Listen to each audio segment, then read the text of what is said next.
sisi wabusini maskini wachochu kartsuparisa shaula ina usiku yo problem kartina mapesa serikali atu arenge mapesa pia.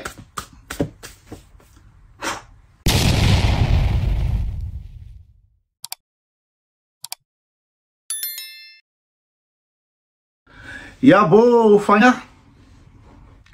koza zidi wandu pia wajua ndrumshe yangu ndume yangu watoto leo tikanza ni rongo ambavi jana rikana tuarabu ye president ya atu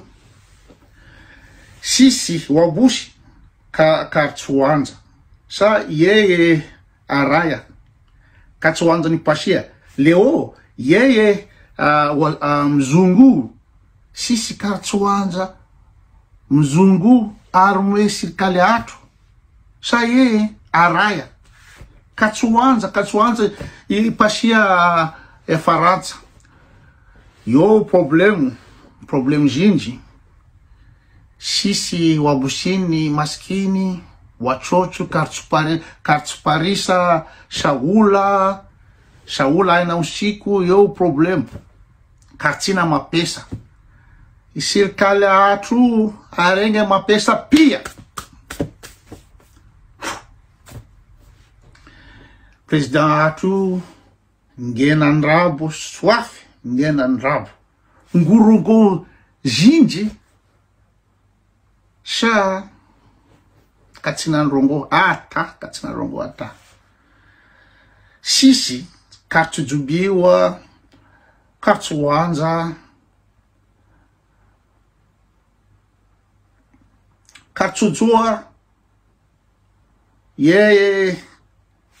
abasa yino je viens sisi kartuanza je viens kartuanza mzungu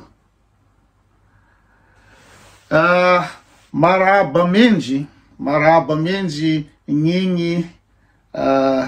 ngazija nzoani armwe wanzani atu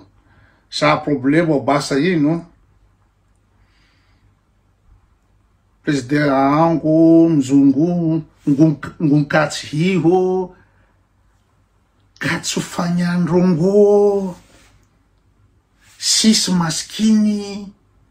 watoto kartsuhula kartina mapesa